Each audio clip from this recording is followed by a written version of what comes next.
आप सबको जय द्वारकाधीश और रामनवमी की बहुत बहुत शुभकामनाएं। आज 10वां दिन है और हमारा पद यात्रा का अंत है।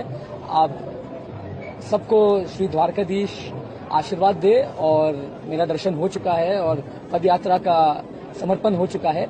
सबको जय द्वारकाधीश और आप सबका बहुत बहुत धन्यवाद। आज अनंत का 30th बर्थडे है और अनंत की इच्छा थी कि शादी के बाद वो इधर चल के आएंगे हमारे घर से, जामनगर से, और बहुत साल से ये इच्छा थी पर कोई साल नहीं हो पाया, कोई साल, और ये साल उन्होंने अपना मन लगा के ये कर दिखाया मुझे, और मुझे बहुत गर्व है इन पे कि आज हम इनका बर्थडे श्री द्वारकाधीश के साथ सेलिब्रेट कर रहे हैं। Thank you everybody. और जो भी घर से उनको ये दुआ देते रहे कि उनका पदयात्रा सफल हो, उनको भी हमारी तरफ से थैंक यू वेरी मच कि आपकी उम्मीद हमारे साथ रही। Thank you.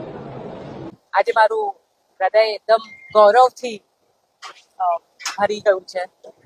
મારો આનંદ છે આ પવિત્ર પદયાત્રા જામનગરથી દ્વારકાધીશ આજે રામનવમીના દિવસે પૂરી કરી છે. માનું દિલ એકદમ આનંદથી આનંદ છે. આનંદની સાથે બધા જે યુવકો સાથે આવ્યા છે એ આપણી સંસ્કૃતિ, આપણું હેરિટેજ, આપણું કલ્ચર આગળ લઈ રહ્યા છે. તો એને માટે મને ખૂબ જ ગર્વ થાય છે કે આ છોકરાઓ પણ આટલી નાની ઉંમરે આટલું બધું ભગવાનમાં માની અને 10 દિવસ ચાલ્યા છે.